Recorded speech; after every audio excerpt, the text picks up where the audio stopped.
Miller-Meeks from Iowa for 5 minutes.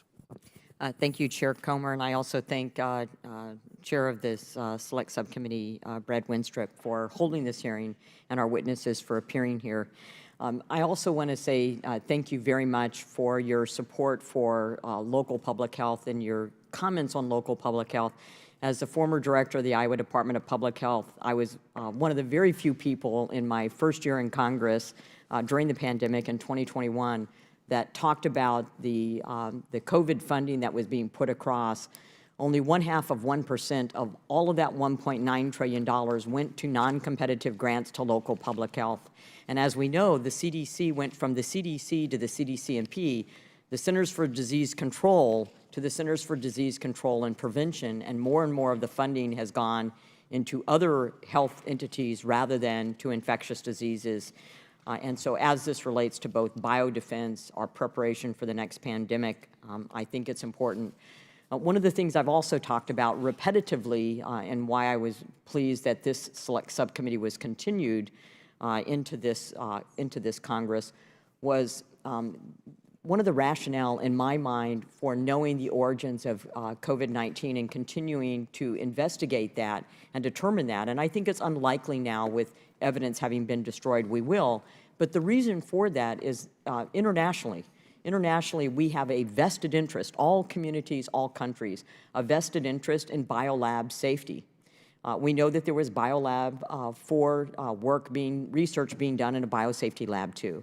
So we have a vested interest in putting out those standards for biosafety labs. Number two, disclosure.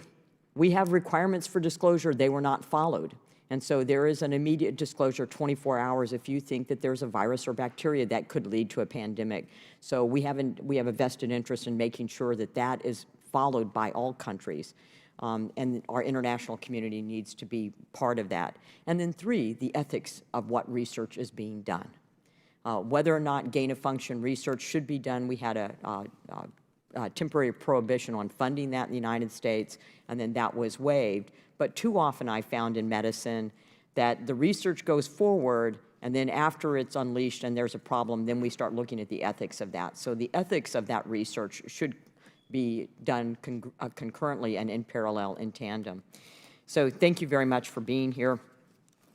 And thank you for your testimony. And I'm going to skip over some of the things that I was going to talk about because of the research component of this. And I'm just going to say, Allison Young, author of Pandora's Gambles, highlights many lab biosafety failures that have largely gone unnoticed, including one in my home state of Iowa.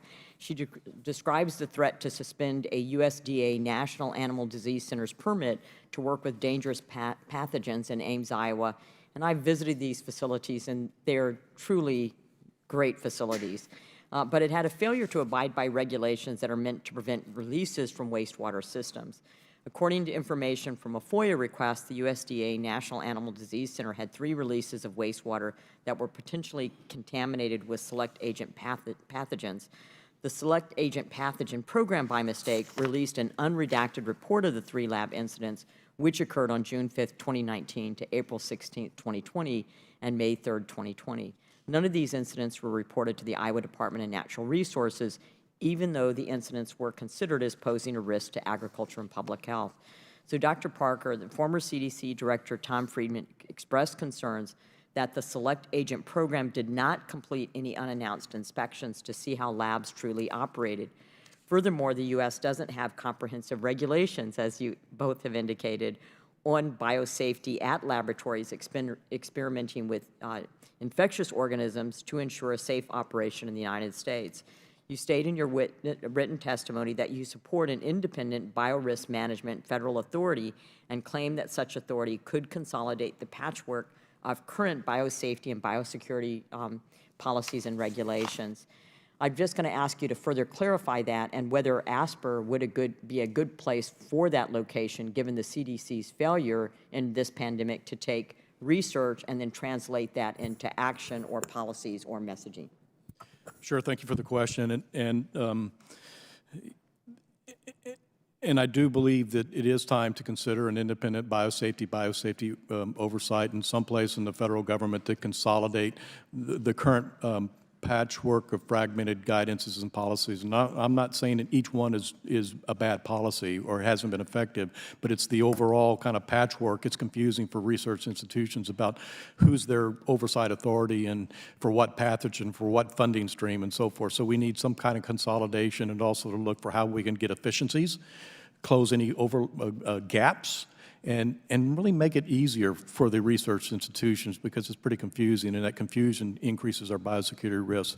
As far as is the organizational home for something like that, I'm not sure if ASPR is the right home. You know, remember, I was a principal deputy assistant secretary at ASPR. You know, I'm not sure of the CDC. You know, actually, when the Federal Select Agent Program was first established, I think that decision had a lot of debate, and it was understood there's really no good place. At least in USDA, it's an APHIS, and APHIS is a regulatory agency.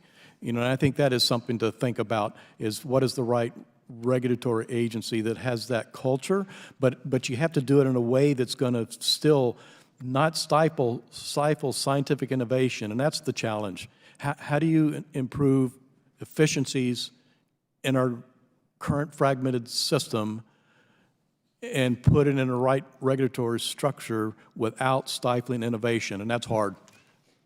Thank you very much. I'm sorry I went over. I yield back.